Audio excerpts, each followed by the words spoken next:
Hello guys. Tayo po ay magpapakain ng ating mga alagang manok.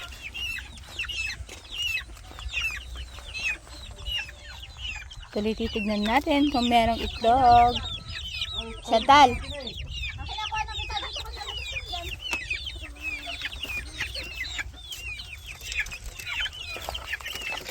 Sana may nangitlog sa kanila guys para may ulam si Noah at Kazumi.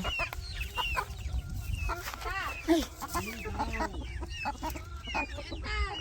Oh my god, meron yatang isa guys.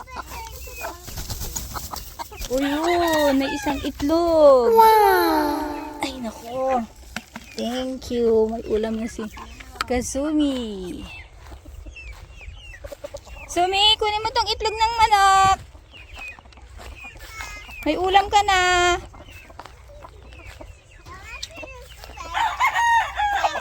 Asan na? Ma. Mama, asan na?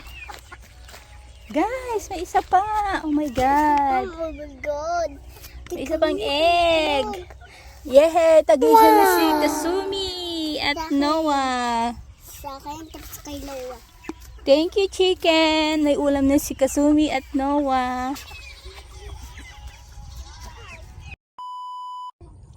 Guys, may tanim na rin akong seedling ng sili.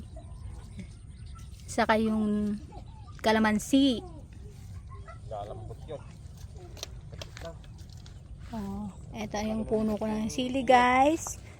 Saka ito po yung buhay na sila, yung tinanim kong patani. Guys.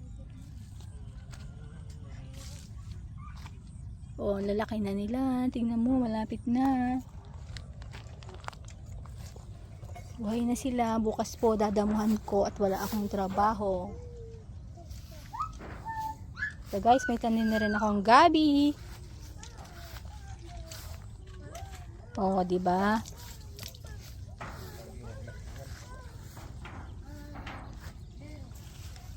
Ayan. Kailangan nating magtanim ng gabi. Masarap to. Inakbet. Oh, ito yung aking tanim na sitaw. Lalaki na nila, my God. Sitaw.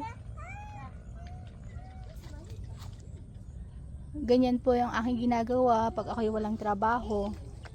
Nagtatanim, nagdadamo. Bukas po ang haharapin ko ay pagdadamo ng paligid. Guys, maganda ang bakuran pag maraming gulay. Makakamenos tayo.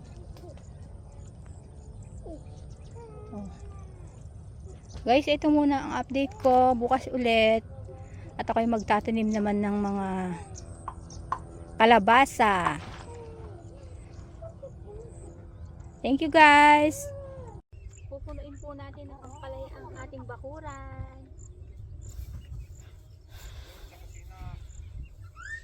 Maganda ang bakuran guys kung maraming tanim na gulay. Masarap to ang palaya. Ilalaga mo lang, ulam na. Sausaw mo sa kamatis at bagoong.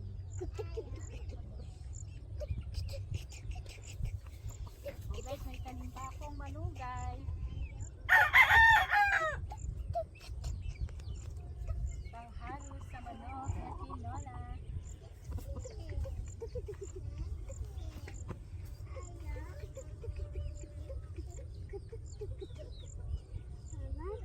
Ano yung tawag? Ampalaya. Yes.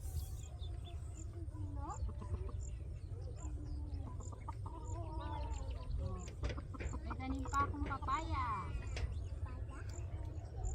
Ito ang papaya guys. Completos picados. Hello guys!